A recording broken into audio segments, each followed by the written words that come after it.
Okay, so I'm screen sharing, the broadcast is going. Get rid of that. So are you guys all ready to kind of do this part? So as I said, we choose your themes, etc. And then mostly we're going to do a new project. And the kind of project that we want, basically we want to go down and do a ASP.NET web application. So this is file, new project. So new project. Nice.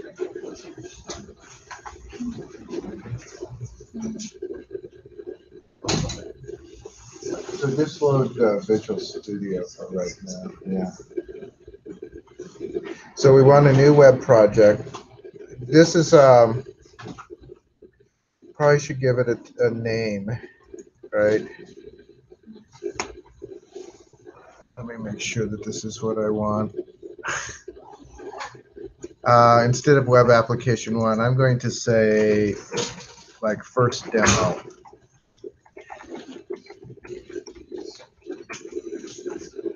I'm going to do OK, and it gives me another dialog box. And what we're going to mostly be working on is MVC, Model View Control.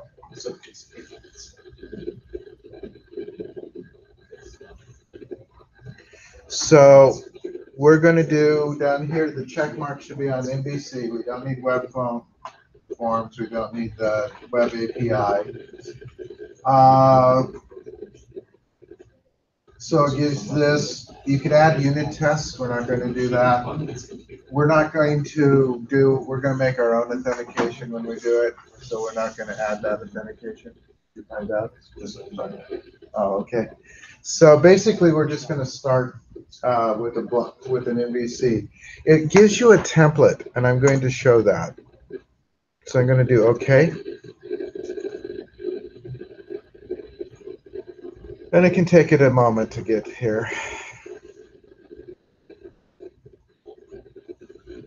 So this is pretty much what we'll always do. When we get the virtual machine up there, I will show you how to link it to GitHub. And then I will also show you a few other things, how to link it to the database.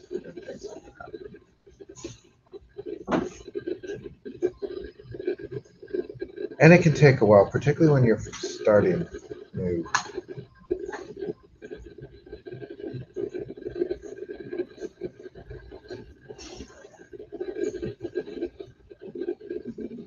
Okay, so it has, I'm in real big zoom, but it has this sort of general introduction page. You can connect to Azure if you want it. We could add services down here somewhat where you can add things.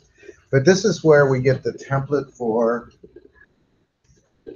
the MVC. Okay, so I kind of want to walk through some of these folders. We don't have a lot. Connected services. If you open up references, there's a lot of them. I would probably leave that closed. App data, you can put data files in there. We're not going to. We're going to connect to an external database, but you can actually have a SQL Server data file in there. App start is basically some config files that help set up everything. There are times when you might want to edit them. We're not going to. Yeah. Did the solutions for automatically pop up for you? Oh, if the Solution Explorer is not here, you can do View Solution Explorer. There are, that's actually Visual Studio is, kind of, it takes a while to get the hang of it. One of the things you can do, and doing in Zoom is a bit hard, is you can move everything. Everything's floatable. This is really good if you've got multiple computers with screens, you know, so you can move your toolbars to one screen and your coding thing to another, and you know, it's actually really nice. Sometimes this happens by accident, right? When it does happen by accident, if I do this and I have to go in Zoom, this is hard, but you can choose kind of where to redock it. So that would redock it. Actually, I wanted it redocked more over.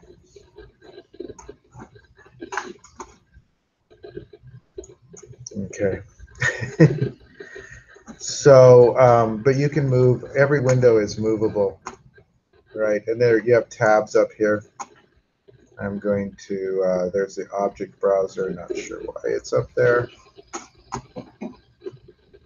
Okay. So the thing is, the app data, the references, the app data, the app start, we're pretty much going to ignore them, right, as we go on, because those are, most of the files in there are there automatically generated for us. In the content, you'll see that there's the Bootstrap CSS and there's a site CSS. In the template, now you can start blank. And actually, once you get the hang of things, it'd be a really good experiment to try to start it blank and build things. But at the beginning, I think that's way, way too much. On the other hand, this gives you a lot of stuff that you may not want. So it gives you Bootstrap. Have any of you worked with Bootstrap? So I mean, it's a JavaScript framework for CSS, basically. It gives you a lot of nice tools for formatting things. A lot of it's already there. They also give you a site CSS, so you can override the Bootstrap, right, with your own commands if you want. So I'm not in this class going to spend a lot of time on CSS, but when you're building web pages, those are important, right, to make things look nice. And do they in JavaScript teach CSS? The framework? They used to, I don't know if they still do, but it's nice. It's a nice, I started using it for my own website because I am hopeless at CSS. I understand CSS just fine, but I have no design sense. And Bootstrap at least makes it look modern and professional. All right, controllers we will spend a lot of time on. Right now there's just a home controller, and I'm going to open this. And we'll look over here at the code. This is sort of what C# looks like and what controller looks like. I may change the fonts when we get there. Everything in C# is a class. I told you that. And in this thing, the classes that you're going to have will be model classes and controller classes, and then there will be the views, which are HTML, and Razor, which is sort of C# scripted. So the namespace is basically we're in first demo is what I call the assignment, and then controllers. You guys know what a namespace is? It's basically a way of grouping things together that belong together. Does that make sense? Namespaces exist in other things too. They exist in XML, they exist in other things. It's a way of bundling all of your classes that belong together into the same space. It also, I like this word, but it disambiguates. Does that make any sense to you? It keeps things separate that should be separate and keeps things together that should be together. So it's a way of bundling classes that belong together and differentiating them from classes that don't belong. Because you could have methods with the same name. You could have methods with classes with the same name in two different places, but if they're in different namespaces, they are separate things. It doesn't get confused. I will say as we go on, though, because we're not going to be making our own namespaces, we're basically going to use the defaults. Don't name two things the same thing. It's a real common, I see people do it a lot. If you name two things the same thing, the compiler will get confused. And you'll get all sorts of errors. And renaming can be a bit tricky. One of the things, there's not much going on here, the way it is. They do give you a default. We could run from here and we would get some things. There is a view. For every view, there is a method in the controller for that group. And I'll show you that in a moment. So there's an index page. And then for that index page, there's a public action result index. Right now, it just says to return the view. What that means is it will just return the index page the way it is. We're not doing anything to it, right? There is a about page, and it has a message, your application description page. That message will appear on the page. I mean, and you can change that message, obviously. View bag is basically, it's like a cookie or something to store information to pass to the web page. Does that make sense? Except it's a server-side page. That's basically how it behaves. And then the same thing with there's a contact page. So if we look, let's go back over here to views. We have a home folder, and inside the home folder, there is an index page, a contact page, and about, right? There's a direct one-to-one relationship between the methods and the views. Some of these will have two. Like there might be an initial empty view, and then there might be a view that does something, right? Because you usually have to load the page just by itself. Then when you do something, there will be a post back, post, and then it'll do something with that information. So if we look at the views, let's just look at the index view. These are a little bit different than just straight HTML. For one thing, they're kind of, how many of you have done like PHP includes and things like that? So there is a whole page framework elsewhere that has the HTML on the bottom, and these are basically inserted into that page. Right, so these are like, they're not complete HTML pages, they're basically inserted into that empty frame. It's not entirely empty frame, but so this tells what the view bag title, this is just a title that could appear up there. This is using, Jumbotron. That's it's a bootstrap class. And it's just saying ASP.NET. This is just HTML here. Most of this is just HTML. In fact, there's not much anything on this page other than this little bit that isn't HTML. This little bit, this little @ sign and the curly braces is one of the ways that it designates that it's going to be Razor, which is C# script. The browser doesn't understand this, by the way. When you have a web server, you have the ASP.NET installed with it, and it understands it, right? The server understands it, but the browser does not. If I were to run this page, which I can do by just clicking the triangle there, or pressing F5.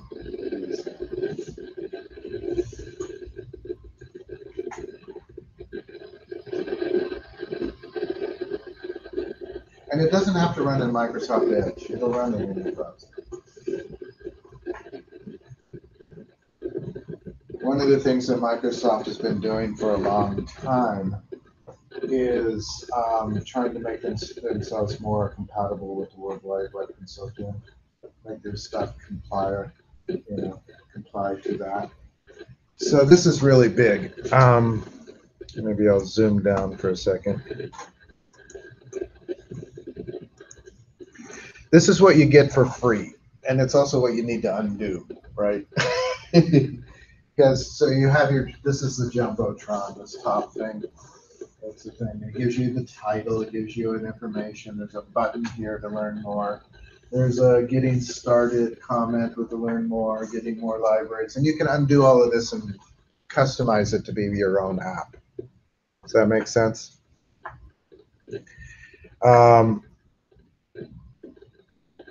It has like it already has a menu set up for home and about and contact. So there's the pages there.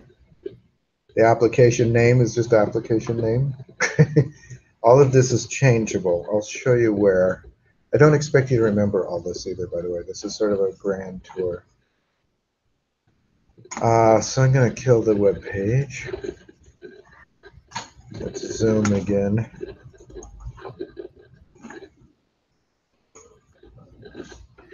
Couple of things. I killed the web page, but see this little red square? And this over here, it's still running. So to kill it for real, you have to kill it right there. Okay, so there's a where you want to, if you want to see the bigger, the container documents, they're under shared, a folder called shared. And you can put stuff in the shared folder too if you want everything to interact with it. Like one of the things that we'll do is we'll do results. You know, like when they do a register, they enter their data and press the button, it goes to a result page and we can pass a message to it. A lot of other things, like when they do a donation, it'll go to a result page. Rather than write a result page for every folder, you can just put one in the shared, right? And all of them can go there. But under the shared, this is probably the layout page.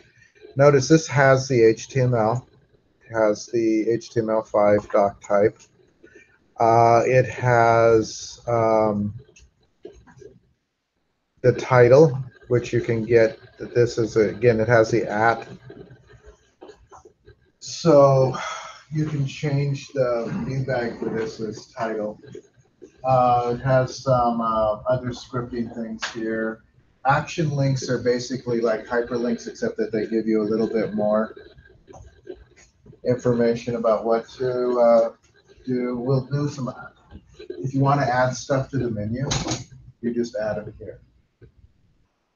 This is what you want, the text you want to display. This is the file name, and this is the folder. Okay. You can see there's a lot of moving parts, though. You know, it can get really interesting because of all the moving parts. And then the other moving part that'll be here is the database, right? So, and we'll add that when we have the virtuals, which will be there eventually. I trust that David will get in there. Okay. So we're going to do, I'm going to do a demo kind of like the first assignment, but we'll do the actual first assignment next week. It's not due until next week, and presumably all these problems will be worked out by next week. But what I'm going to do, the first one, most of the time, so what models are, right now there's nothing in models. That's where the data is, right? So when you think about model view control, the model is where the data belongs. We're going to make a real simple model. I have no idea what I'm going to make it for right now. Where we're going to make it, it's not attached to any database. We're just going to hard code in the model.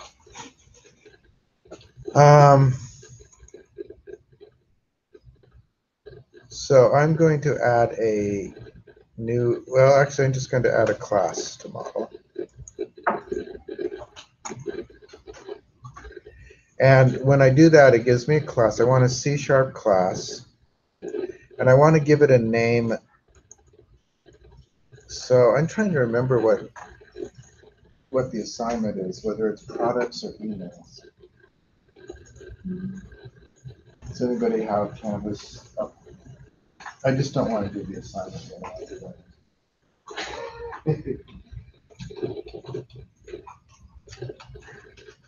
We don't have Canvas, if we just thought somebody had it up. The first assignment, yeah. Because I'm going to do something similar to that. What does it say that it does? For the email. So let's do products. I just want to do something very similar to it, but different. We will actually do the first one together, but as I said, I want everyone to have sort of the thing. So I'm going to call this like a product. And I'm just sort of going to go through the process of how the model, view, and controller relate. So I'm going to add a product class. So this is the class that I have. It's amazing in my Zoom how small this is. That must be tiny, tiny, tiny. I can change the fonts, which I will when we get in there. So, what? What thing did you say on? A class? New C# class? Do code. Just do class.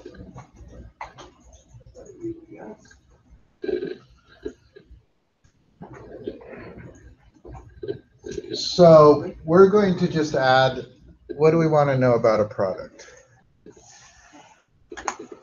So I'm going to just do, because this is not really a database, this is just, we're building it local. So I'm going to do like a product name.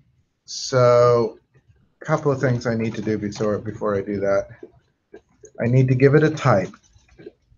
I need to give it a scope. So it's going to be public.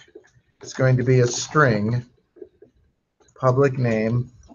I'm going to say get set. Again, this is the shortcut. If you've ever done Java, you've written getters and setters, right? This is a shortcut. This underneath it in the compiler, it creates a getter and a setter. It's just a really fast way to do it. You could also, you guys don't have to do this, but if you are, so if I were to do this longhand, you guys don't have to do this, but just for a little C#, I'm going to do private product name, private string product name.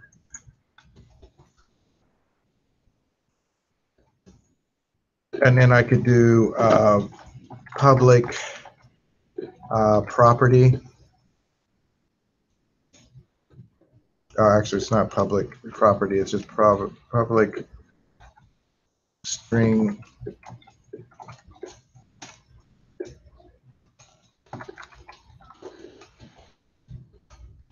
see if I can do, and then it would be, yeah,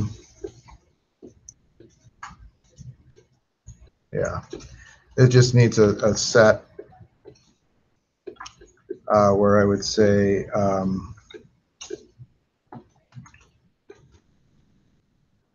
product name equals value. I never do this anymore. And get return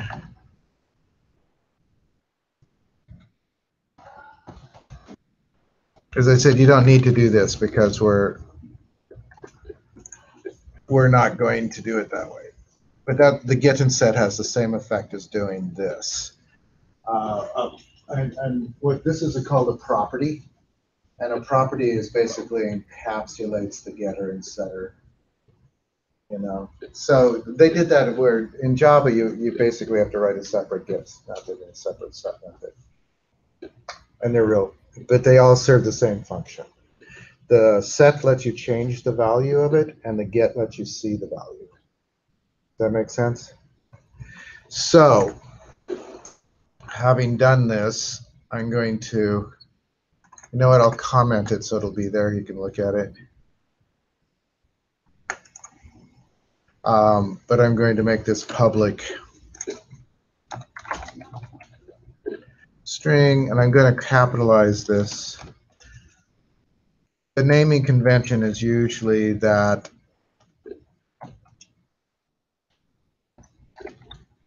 properties and methods have set get, and I need to get rid of that last thing.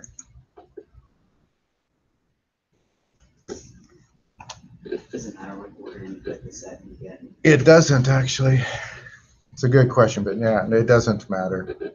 I'm going to do one other field in here. I'm going to do public decimal price, and I'll do get. We could also do like, do you want anything else like a quantity? I don't want to have to write a bunch of stuff. I'll do quantity though.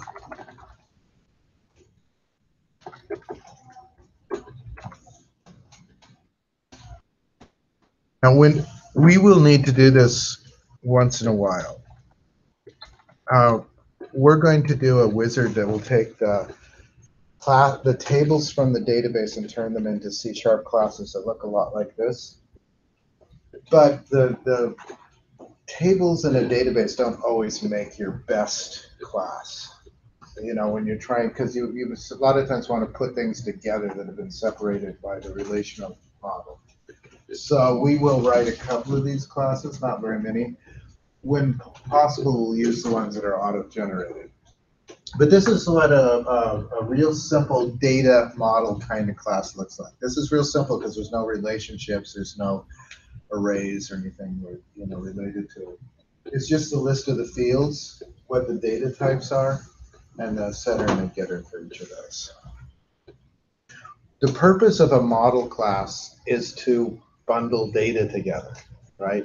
So you can move that bundle around rather than have to move 3 fields around, or in a really complicated one, having to move 15 or 20 fields, right? They typically don't have methods, although you could put a constructor in there if you wanted, which would initialize it. So if you haven't ever seen C# before, what in this is confusing? It looks clear enough? I mean, these are fairly simple. When you declare a variable, you always have to give it a data type. This is usually optional, although if you don't say public in these, you won't be able to see it elsewhere. Right?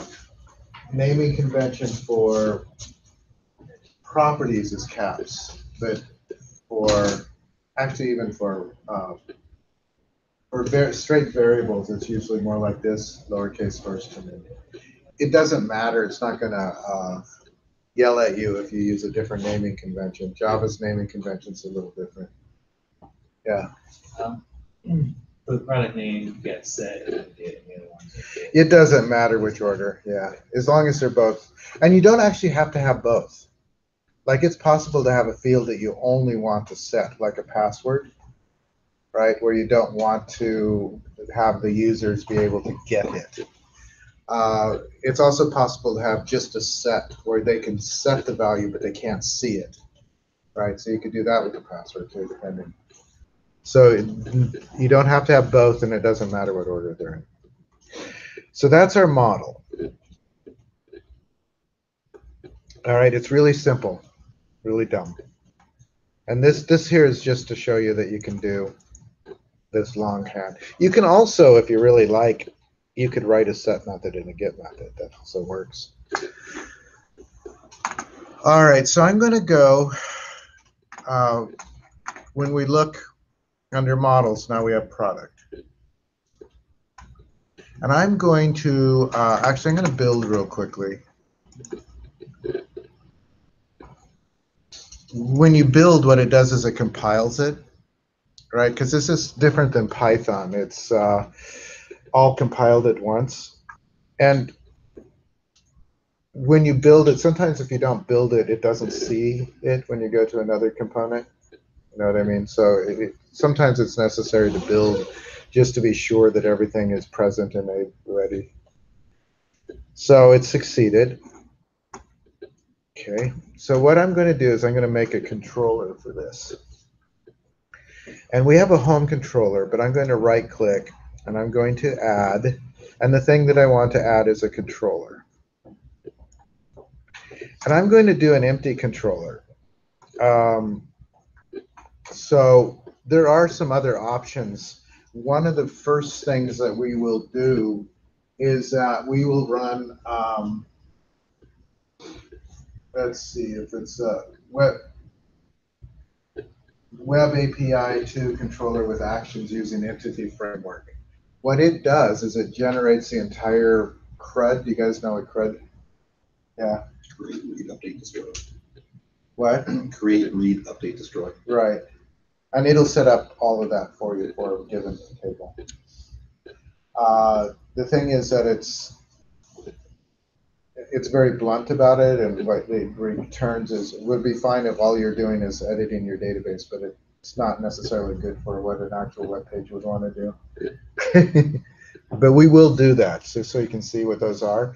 And the other reason that we will do it is that it will give you a template for like an insert, right? What a form looks like. I mean, it'll create a template that we can use for other things.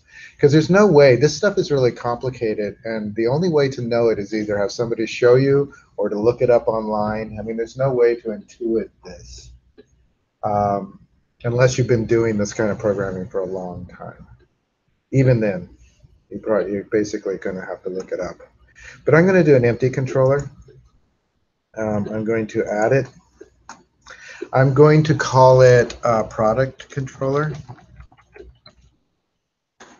I'm going to add that.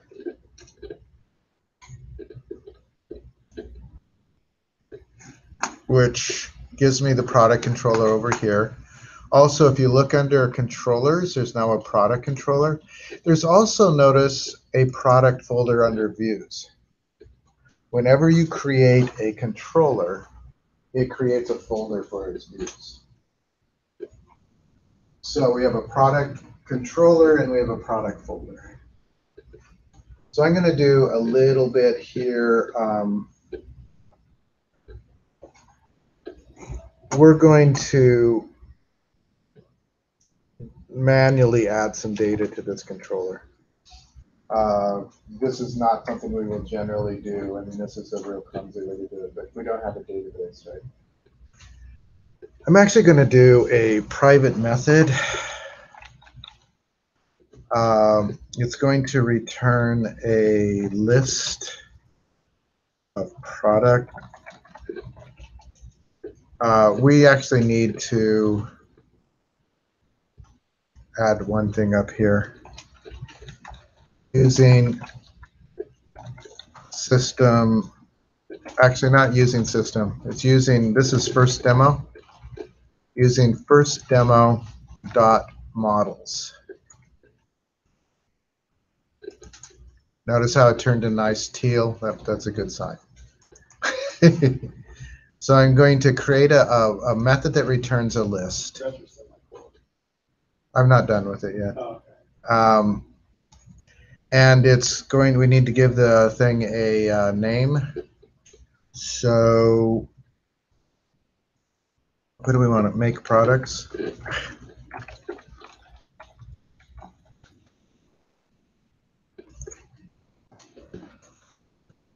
All right. Empty parentheses and then curly braces. All right. So initially you're going to have probably trouble remembering the curly braces. There's a parentheses here to take arguments, but we're not taking any arguments. This has a red underline because I haven't done a return statement yet. We need to return a list of products. Does that make sense? So as I said, I'm going to hand code this. This is going to be really dumb, but I'm going to hand code. I'm just going to say, it does show you how to initialize a class. I am going to say product P1 equals new product.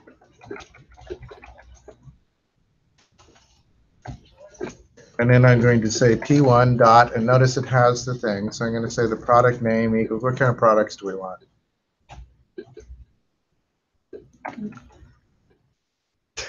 Pencils. Pencils? All right.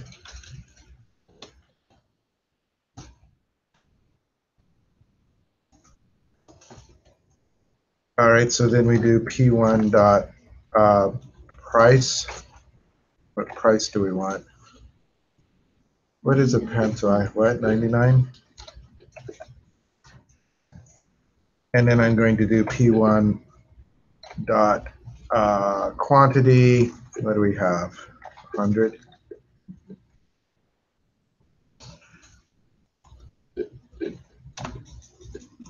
What is it not like? No, I don't want $1.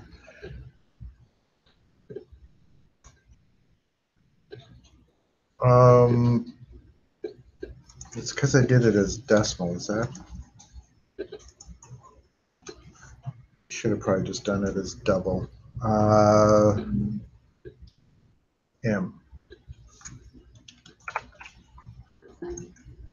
But for whatever reason, it represents decimal. I wonder if it's M for money. It's weird that it's M. The thing is that a double has a precision too. You can do it with a double, but decimal, it needs strict typing. Decimal is not double. So, all right, so that's one. I'm going to do, how many do we want?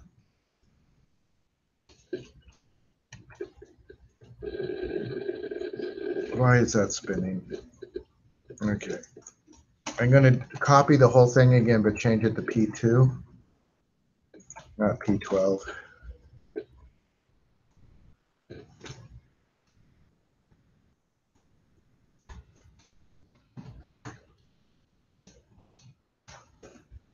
So what, do we want pins? Let's make them like $2.99, and let's say we've only got 50 of them. All right, let's do at least 4. I shouldn't have to copy that again, actually.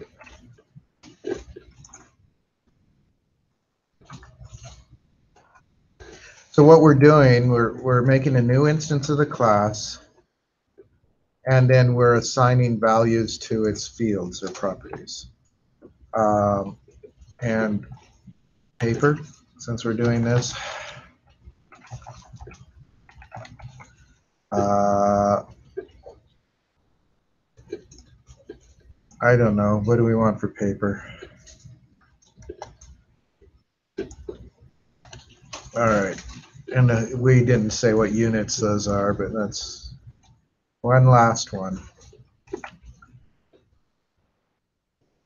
I just want enough that when we display it on a web page that there's a little bit there. Again, we will never do this again except for the first assignment because it's very, so we got paper, pens, pencils, erasers. That sounds good.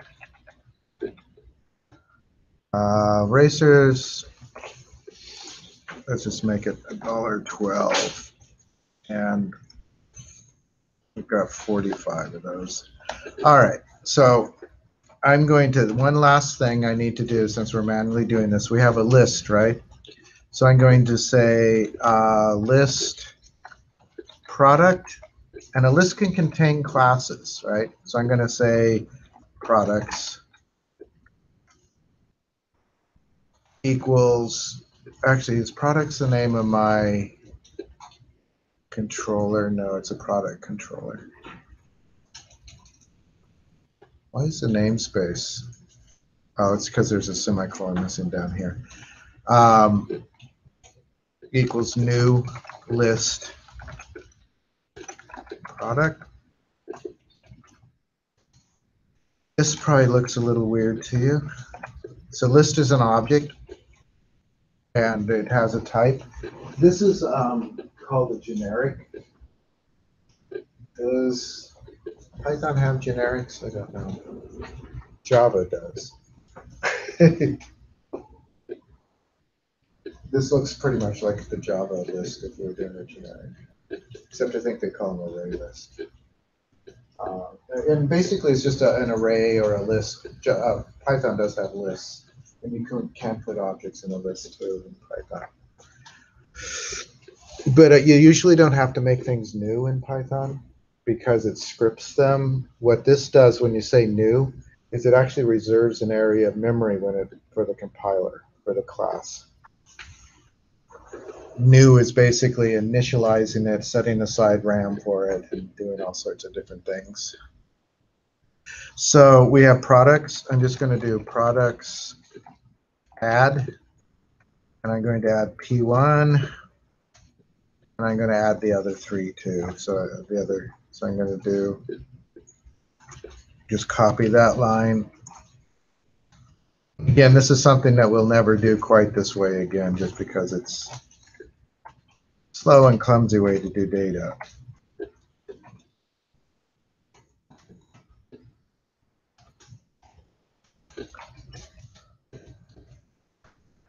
And then, so we've added all of those to the list, and then I'm going to return products. And that makes it so it's happy up here. Now, I did all of that, so I'm going to say list product. What do we want to name this list of products?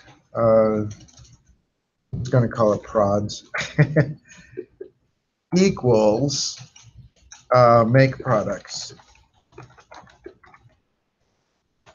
All right, so we're going to get the list that we made down there and just assign it up here. So we have a local copy in this method. And then I am going to just return prods.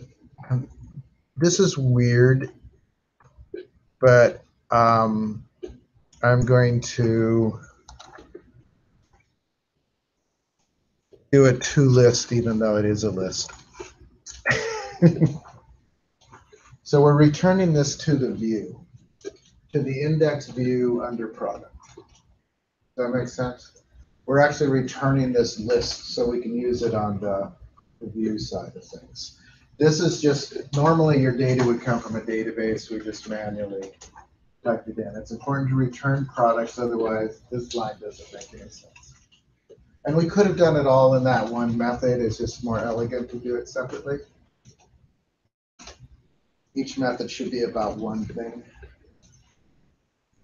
So I'll give you a minute. I will post this. This one I'll probably post in the blog as opposed to GitHub, although I could do GitHub.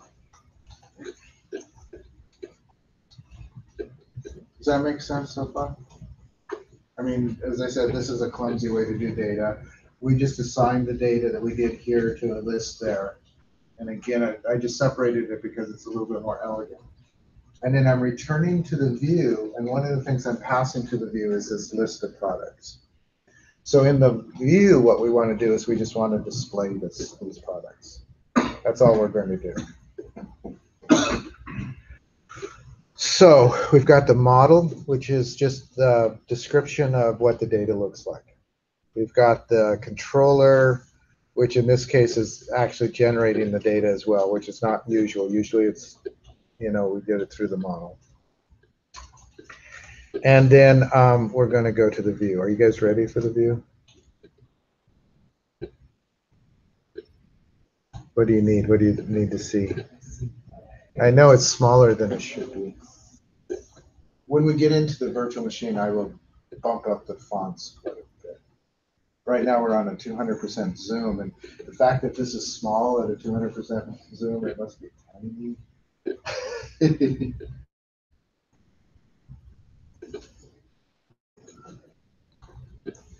C# stuff. What's confusing? Anything confusing? The thing about this class is you're not going to have to learn like C#. You're just going to learn a few pieces of C# that you'll be doing over and over again. So it's not just at the most basic. What's the definition? What's the difference between the public and the private? So if it's public, it means, so everything's an object, right? If it's private, it's internal to that object. So any method inside of this controller, this can see this one. But if I was in another object, like if I wrote a different controller, that other controller could not see this method. But it could see this one. Yeah, because it's public. This one can't be seen by the web page either. I'm getting an error with my view. What is your view? Well, we haven't done, oh, return view.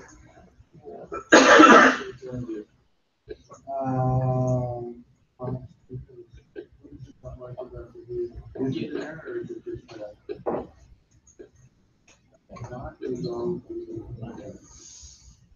You have more than one. This is public. Public action. Do you have, other ones? Yeah, that's small. Is it because we haven't created the view yet? Maybe. Yeah, see if that fixes it. Does anyone else have an error there? Yeah, that's odd. I'm missing something. What? I'm missing a namespace. Oh, so probably that model.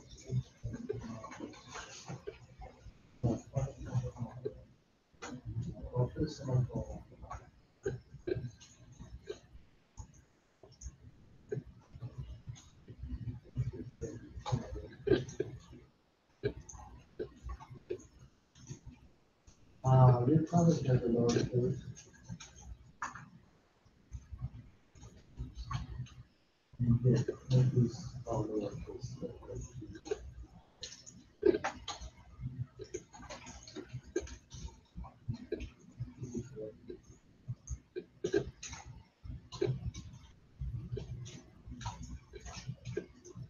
It's just like everyday display.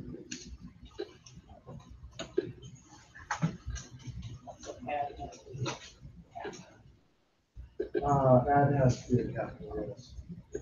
This is case sensitive. That's another thing that can drive you crazy.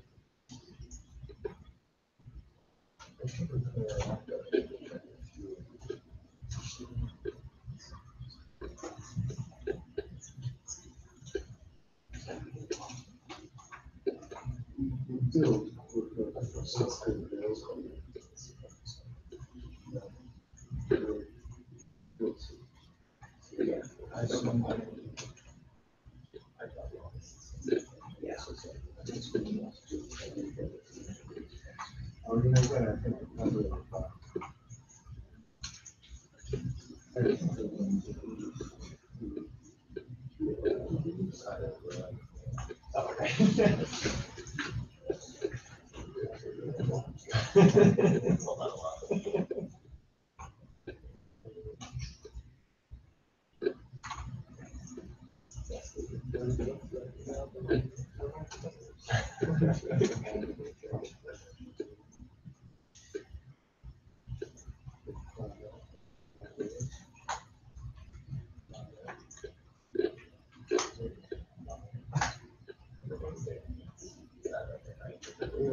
He does it on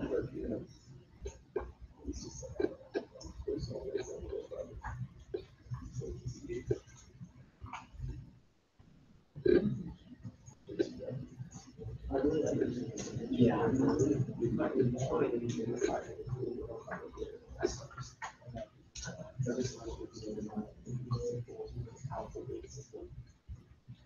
That's really the test. You might want to.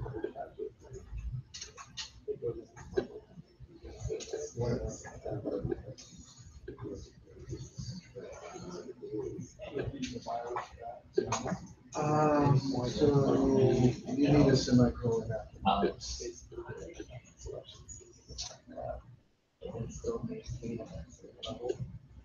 Anyone else have errors?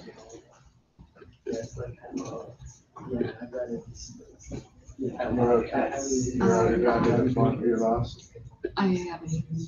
Okay, well, Yeah, it'll be. that's fine. Yeah. No, we didn't have anything.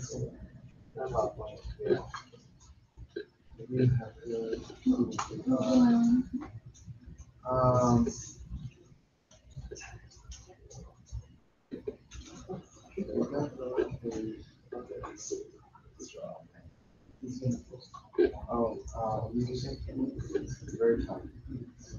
So I'll remember writing my name. That's good. It's what? Oh, No, you could build these. I just was trying to figure out where I did that. Wow.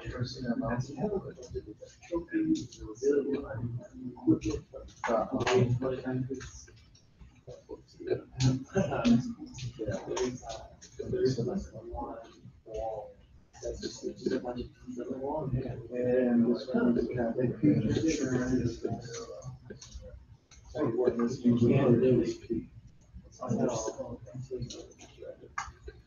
so which should be in the capital and which we have to include in the small letter, like which one is the case sensitive? They're all case sensitive. This one is,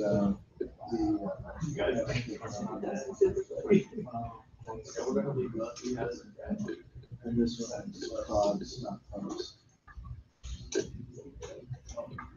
And then we don't want to return product, we want to return products. Yeah, I mean, that one was just shit. Still.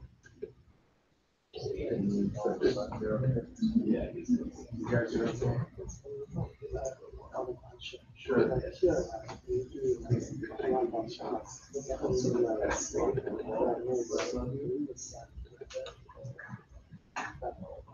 Oh, so there, the set method's already been written for them.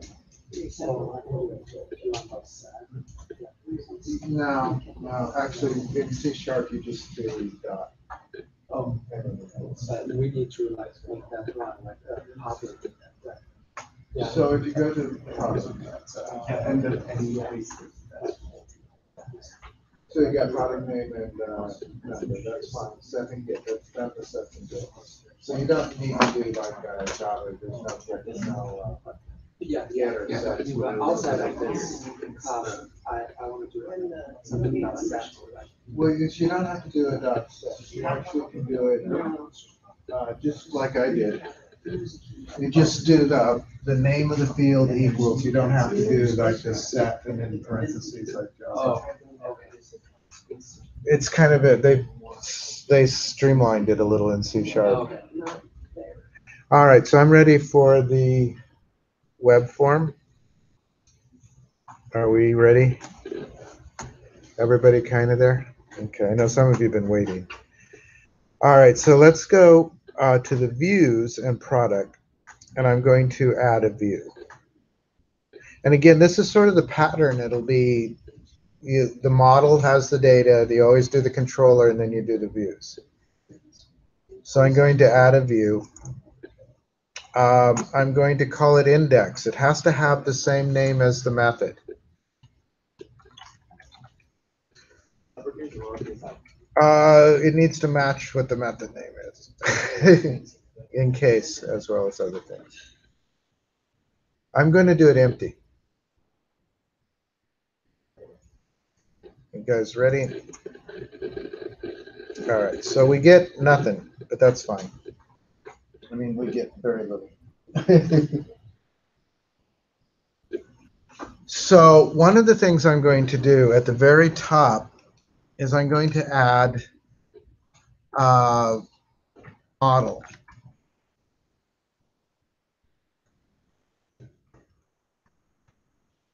And then I'm going to say first demo dot, except I have to write it right.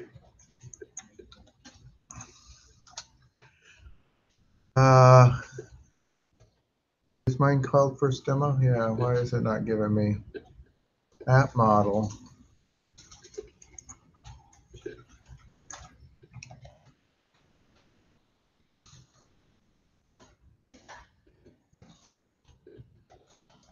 Should give me the models.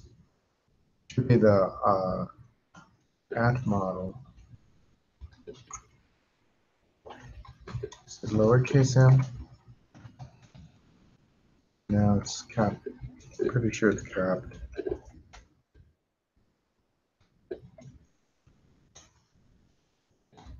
Nope, it's lowercase m.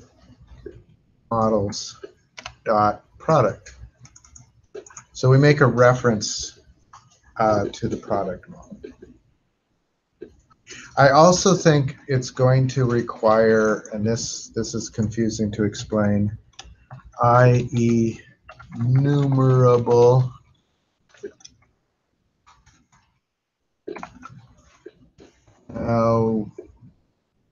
what is it i.e. in capital N numerable? Oh, come on, give me i.e. numerable.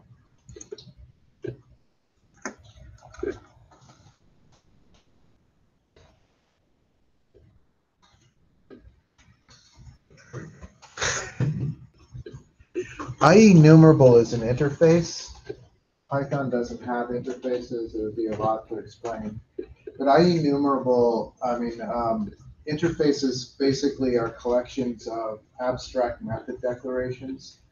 They basically are a way of requiring that a class have certain abilities. If you do this, although list already has it, it basically guarantees that you can loop through things, that there's an iterator, you can iterate. Again, I don't know why we have to do that because the list is already implementing that, but it'll often complain if you don't do that. Does that make sense? Okay, so what I'm going to do here is I'm just going to do a table. We're just going to display things in a table. And I'm going to use the class equals table, which is a bootstrap class. Makes a nice looking table, really does. I'm going to do tr, gives no tr, right? Table row. I'm going to do a heading. I think I'm going to just steal the, I'm going to do at html dot display I believe it's display name 4. Let's try that. I'm doing this from memory. I'm going to do model. This is very confusing, but the thing is you can just do it. And I'm going to say product name. Okay, so we are displaying the column name, right? Assuming that it was a data thing. So we're displaying the name for the model. This is a Lambda operator. Basically, it's for what they call an anonymous function. They have these in Java. Do they have them in Python? I don't know. Do they? They do. So we're getting the product name out of the model.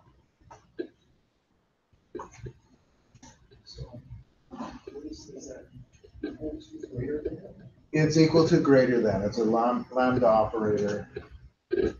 As I said, Java has them, C# has them, Python may well have them. They've become really, they're basic ways of hiding some of the complexity, which is nice because you don't have to do that. All we have to do is point to this other function.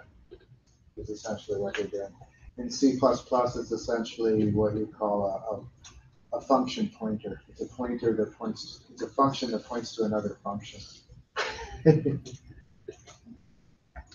All of that's irrelevant. All you have to do is type it as is. And as I said, a lot of this stuff is a little bit weird if you had to come up with it from scratch, but you can basically, it's always the same kind of pattern. So I'm going to do exactly the same thing,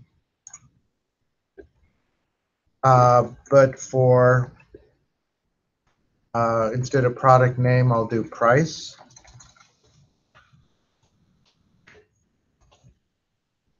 And then I'll do exactly the same thing for quantity.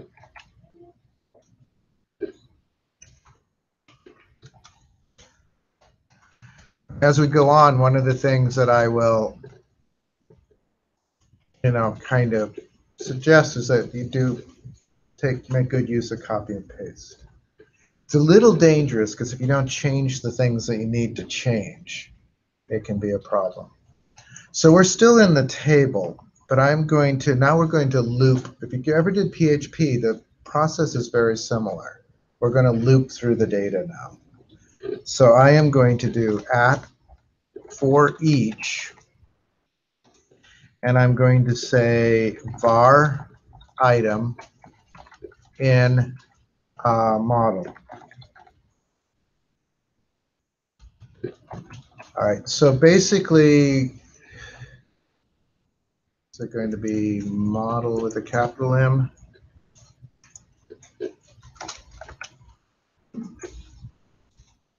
Yep.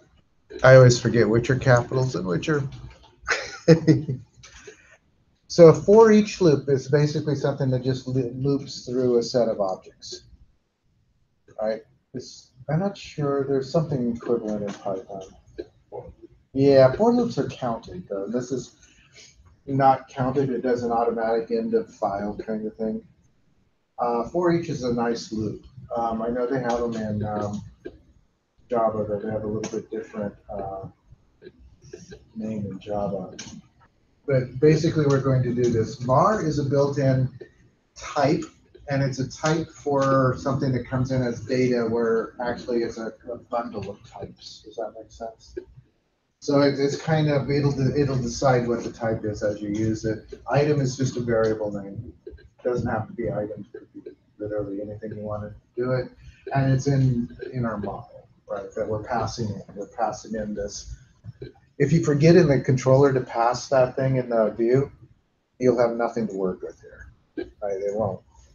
You have to pass that through in the view. So I'm going to do just another table row, lowercase t. Although with HTML5 it doesn't matter, but I'm going to add a detail. And I'm going to do at HTML dot, and this time what we want to do is just display for. Display for actually shows the data. And then it's very similar. It's going to be model. The only difference is that because we're looping through item, it'll be item dot product name.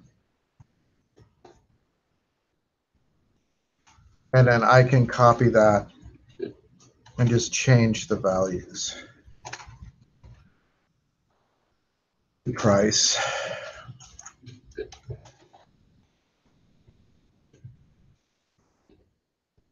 And to quantity.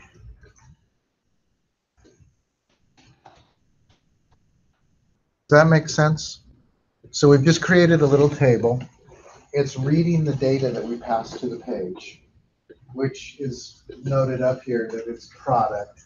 When we did the page, it passes in the data. So we're getting we can access this. This is the headers, so it's just getting the name of the fields. And then down here, it's going to loop through the data for as many as there are, and I spelled quantity wrong. And then it will populate the table.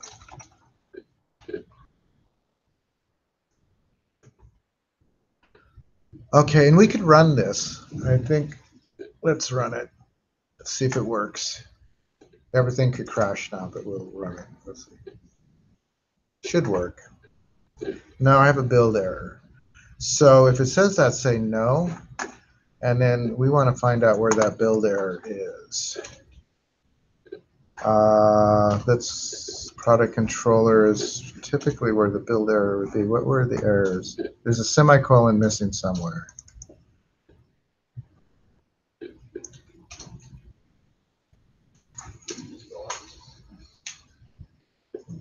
Oh, I didn't do. Same thing you guys didn't do. No wonder you guys weren't doing that. So I'm going to go back to my index view.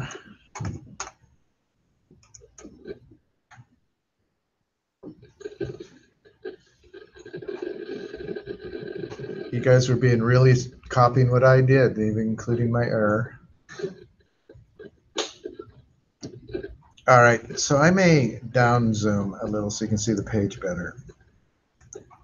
But that's what our page looks like right now. Right, so we have our product name, price, and quantity, right? That first part got the headings. And then it got the pencils, pens, paper, erasers, the prices, and the quantity. So we did a model, right? Very simple model. We did a controller in which we populated the model with those. And then we did a view that used the controller, right? The parts to the controller that does this. Does that make sense to some extent? Yeah. Error.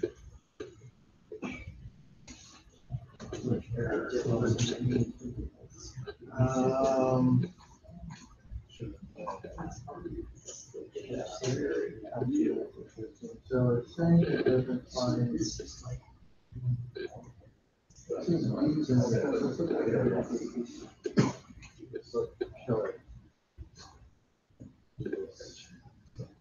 Where did you do this?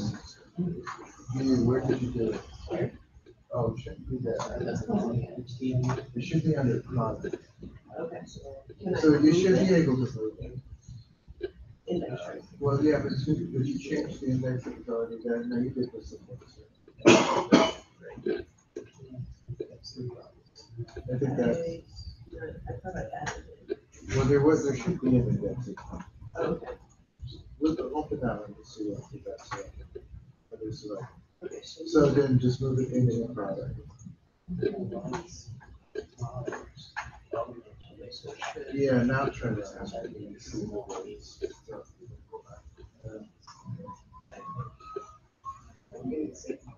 whether are you getting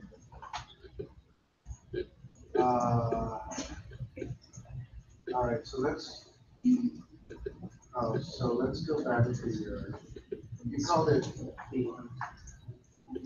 let's look, kill it. Give it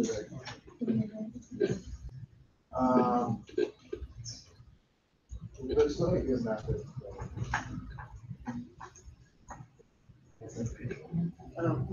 Yeah, but you want your control, you want the product. And then let's go to the, you called it index. So your view name is view product. So you need to change this to view product. They have to.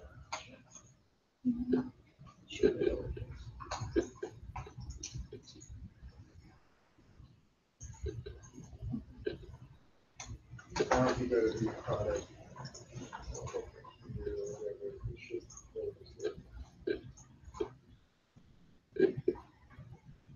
Here's what it is. Oh, you're still, yeah. Oh, we did the same thing I did. Oh. Yeah. Maybe. So put the stop. I'll be over there in a second. This index is the product. Right. So just pull it.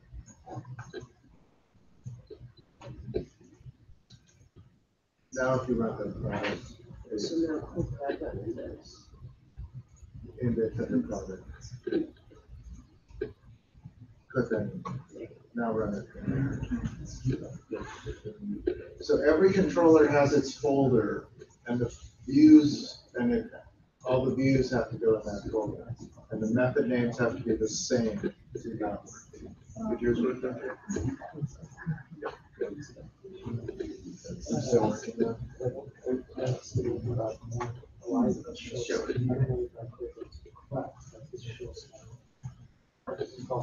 Oh, that's fine. That's actually probably where you ran from. We could change. Oh, wow.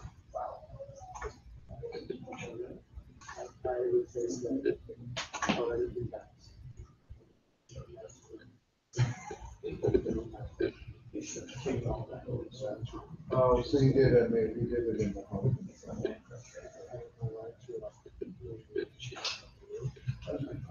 So when you create a program, it should be that they got it.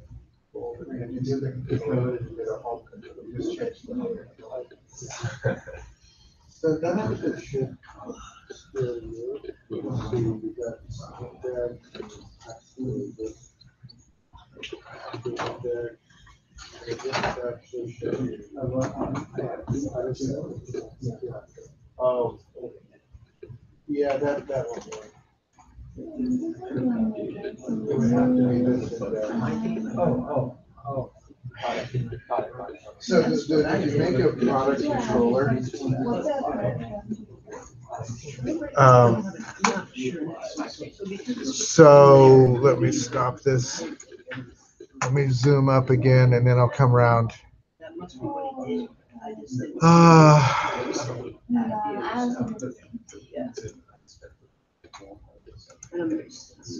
So when I created a controller, I created a product controller. And then there's a product folder that goes with that. And then the index is inside of that. I see. There's a strict relationship between all the things in the model. Yeah. So you're in your control. It hasn't worked, Yeah, so, and it's fine. I'm not sure why. so which one is case sensitive? The second one? So they're both case sensitive, but I'm not entirely sure why sometimes it's crashing. I usually just go with whatever the value is. Usually 50. Yeah. Here's the 50. Anyone else have any issues? Did you have any issues? So when I created the controller, Yeah. I didn't get a folder, so I created a folder. Did it work though? No, What is your template? It looks like a PC. yeah, that's what I'm wondering. Maybe I did. What did you do when you did the controller? Like this? Yeah. So it is called product controller. Yes. It inherits from controllers. It should actually create these. So that's folder under views. And it didn't work when you did that. Yeah, so when I created, it just shows up as initial. The initial page. No. I also didn't get everything. Oh, but you're running on mono. Yeah, so I think, I don't know if that has anything to do with it, or if it is just I created my own folder, maybe controllers. So I have. When you did the controller, let's just make a new controller. The right click new controller. And yeah, give it a name. It doesn't matter. I just want to see if it's a folder. And also call it controller. Usually it's the name of something in the controller. And then do OK. Did it create a folder for you? Fresh. So then kind of focus on it.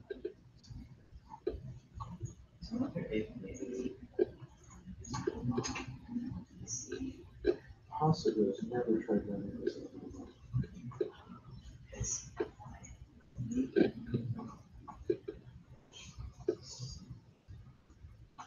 So maybe try a new. Start with a new project. Right.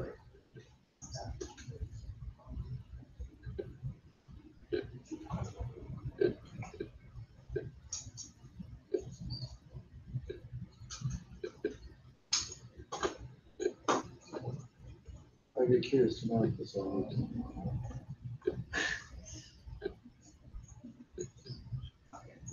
So I hit project. Right.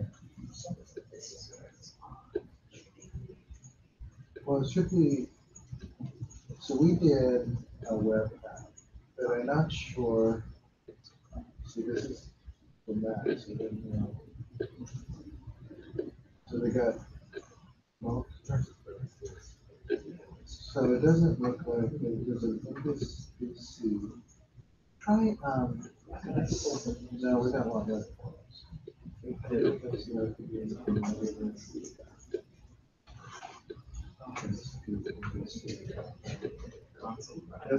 Yeah, it's not that. And I don't see anything that says web app.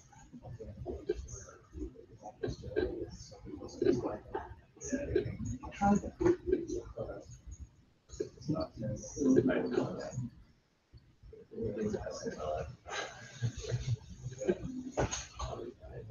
How are you gonna do the database? I've already connected myself. Okay. Yeah, I found there's this, Well, MySQL connects, but SQL server. or SQL server I connected using Docker. Oh, okay. Yeah, so I was able to get that all. Let's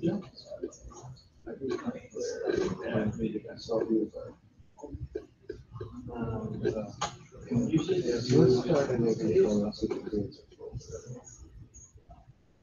So, yeah, add, and what you, I guess add new. Yes.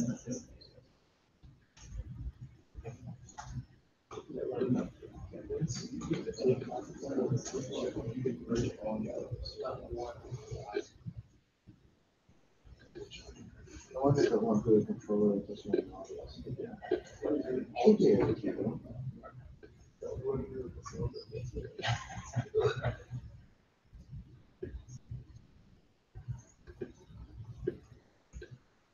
So.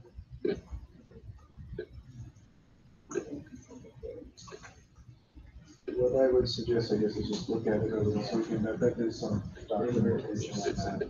I'm gonna try and recreate the model that's created. Sure. To see if it works off of that. Okay. As I said, I've never used that version, so I'm not real conversant with it. Anyway, that was pretty much the demo for this. Do you guys have what questions do you have?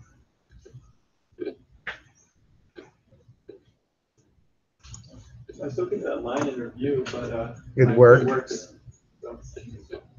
I have found that there are often little like stray errors that don't actually seem to confirmed anything. It might be a warning rather than a. I think it is. It just displays that you're all different. Yeah, I think it's just like multiple, yeah, which may just, it doesn't feel like an error or even a warning. Right. It just calls out. It's kind of weird that it be underlined in red. Yeah, it would be, because usually when they're doing a warning, it's like underlined in green. All right. So the final reference here, and I might try to put this up on GitHub, or I might just try to post the code that we did on the blog. I don't know if I want to make a GitHub connection on the underlying machine and the virtual, but I might. Also, I'm not sure it will let me. I mean, I could just post it up onto GitHub by dragging it in. But you need admin privileges to set that up. So the parts that we're going to be mostly working with are the controllers, the models, and the views, right? Most of the other stuff we just let be. You, if you really want to, you can mess with the site CSS. The Bootstrap stuff is pretty nice, though. As you saw, the Bootstrap table is fairly nice looking table. The only trouble with Bootstrap sites is that they all look like Bootstrap sites.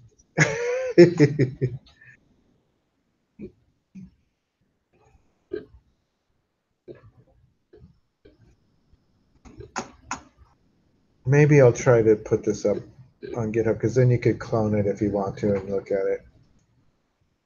It's difficult to get up from the web page, because one of the problems that you'll see, it has a lot of files. I mean, more files than you probably are aware. There are also all the jQuery and the Bootstrap files. What? It is recorded. No, I mean the video. Yeah, it's being recorded. Yeah. In fact, I should probably stop that video.